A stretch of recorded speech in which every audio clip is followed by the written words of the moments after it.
Ryan from the Middletown Hummelstown. He's going to explain this caboose. This car was built for the EJ&E, the Elgin, Joliet, and Eastern Railroad, which is just west of Chicago. It's built in 1956. It's been through several different railroads and private owners before it came here. But the private owner who had the car before us did a complete mechanical and cosmetic restoration of the entire car. Most cabooses were set up to accommodate a crew of 2. This particular car was set up for 4, which is visible to my right. To your left, there's 4 lockers here, one for each crew member. There's also 2 bunks at each end of the car, so 4 total. This bench seat turns into a lower berth, and the back folds up and hooks to the chains to become the upper berth. There was no refrigeration on the car, but it was equipped with a traditional ice box. Blocks of ice could be put in the top, and food could be stored on the bottom. Of course, there was a sink for hand washing, food preparation. The stove here is an oil stove. Oil tank is here. The stove not only was used for heating the car, but it could also be used for cooking.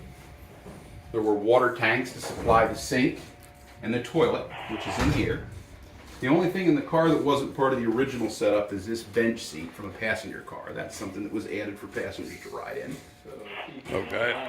The cupola portion of the caboose, though it can seat 4, was really only intended to seat 2 in one direction or 2 in the other direction, to keep an eye on the cars ahead for things like hot boxes and dragging equipment, etc.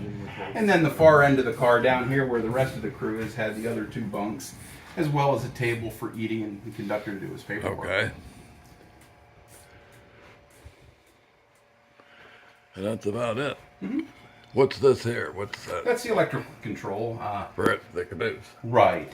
Cabooses Okay. were equipped with an axle generator. The axle generator we can go out and look at, but it would charge the batteries on board. And then the batteries supply power for Okay. the lighting. Okay, the Hershey uses an old Cabrio and has a belt. Right. That's what that belt's for, I assume. Exactly. This one's a little Okay. different. This one's I geared. always Yes, wondered what it's that was the for. Same idea. Okay, I got it. Thank you. No problem. And that's about it. That's about it. That's the grand tour. All right. Thanks for the info. There's the radio up there. That's gauges up there. Is that the air pressure gauge? Or what is that up there? Up on top. That's the air pressure gauge to monitor the brake pipe pressure, and then the red handle next to it is an emergency brake valve. Okay. In the early days, before radios were common, that was about the only way the caboose crew could signal up front. They could open that valve, trigger a reduction in brake pipe pressure, and then the head end crew would know.